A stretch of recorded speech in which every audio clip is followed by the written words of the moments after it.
Hello les amis, j'espère que vous allez bien. Donc je tourne cette vidéo sur les signes. Donc j'en ai déjà fait plusieurs. Donc comme j'avais déjà dit dans une autre vidéo, quand mon amie est partie trop tôt, je me suis demandé quel signe elle pourrait m'envoyer d'où elle est. Et c'est vrai que on avait une discussion à ce sujet, mais je ne me souvenais plus tellement ce qu'on avait dit. Et par rapport à ça, ben, ce qui s'est passé, c'est que ben, déjà le jour de l'enterrement, pardon, il y a eu un air d'accordéon sur la radio. Puis j'ai repensé aux deux chevaux qu'elle adorait. Et donc là, j'ai commencé à en voir. Toujours des rouges. Et puis petit à petit, j'ai lancé un autre appel en demandant bah, si ça pouvait pas être une autre couleur. Voilà, j'ai visé haut car j'ai demandé une jaune. Et comme j'avais dit dans une autre vidéo, bah, j'en ai vu une lors de mes petites vacances en France. Et ici, ce qui se passe, c'est ce que je voulais aborder, c'est donc quand apparaissent les signes et comment s'y prendre. Donc comment s'y prendre, ben, comme je vous disais, c'est important de penser à l'avance à quelque chose qui nous rattache à la personne et puis de lâcher prise, de ne plus y penser.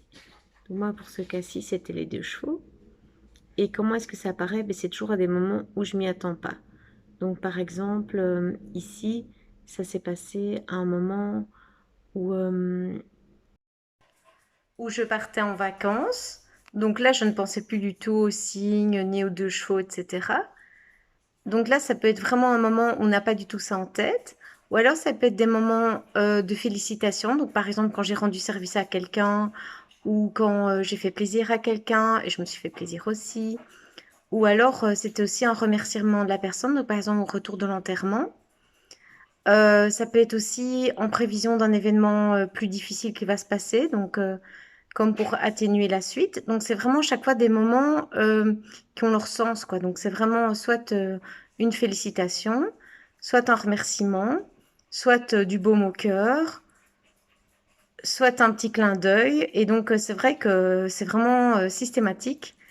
Et ce qui est rigolo, c'est autant je voyais toujours les deux chevaux rouges. Après, j'ai demandé d'autres couleurs. Bon, j'ai vu la jaune, ça c'était vraiment improbable.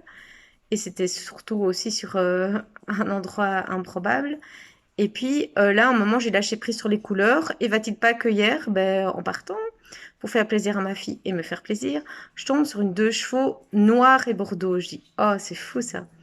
Et la veille, déjà, j'étais tombée sur une autre, de retour d'une autre activité. Donc ça, c'est vraiment très sympa.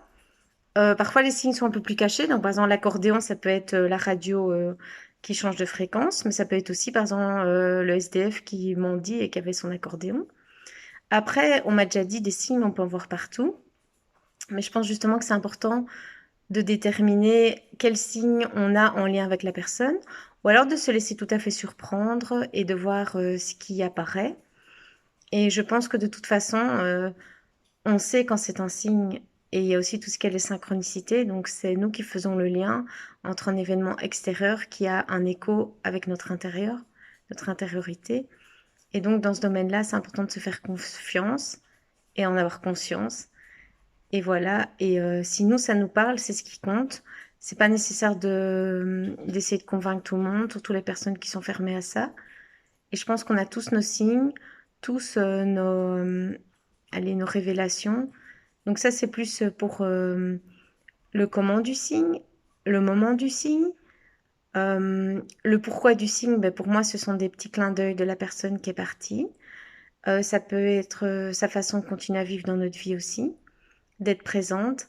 Et c'est vrai qu'il y a parfois, ça peut aussi se mettre sous forme d'une chanson. Donc pour ma part, il y a une chanson que j'ai découverte qu'adore, qui s'interroge sur l'au-delà, etc. Et justement, je vais deux fois à un festival, elle y est deux fois, alors que d'autres artistes qui étaient présents aux deux festivals n'ont pas refait tip-top la même chanson, mais celle-là, elle était là deux fois. Et la deuxième fois, c'était hier, j'ai vraiment ressenti des frissons et une présence vraiment très forte. Ça peut être aussi sous forme d'une photo. Donc maintenant, moi, souvent, quand je fais une photo, je regarde après les détails de la photo et on peut être surpris. L'autre jour, comme je l'avais déjà partagé, j'ai vu un ange apparaître sur la photo. Et puis ça peut être aussi la forme des nuages, la forme d'un caillou, une plume. Il y a plein de petits signes et je pense que c'est important de les voir et d'y être attentif, de les respecter. Ne pas rigoler si quelqu'un nous parle de ces signes, même si on ne comprend pas, même si nous, ça nous semble un peu gros. Ce qui compte, c'est ce que ça fasse écho à la personne. et voilà quoi. Donc, ben voilà, je voulais aborder cette vidéo. Donc, pour ma part, en tout cas, j'ai des signes tous les jours. Et n'hésitez pas à interagir. Et sur ce, ben moi, je vous embrasse très fort et je vous dis à tout bientôt. Ciao, ciao.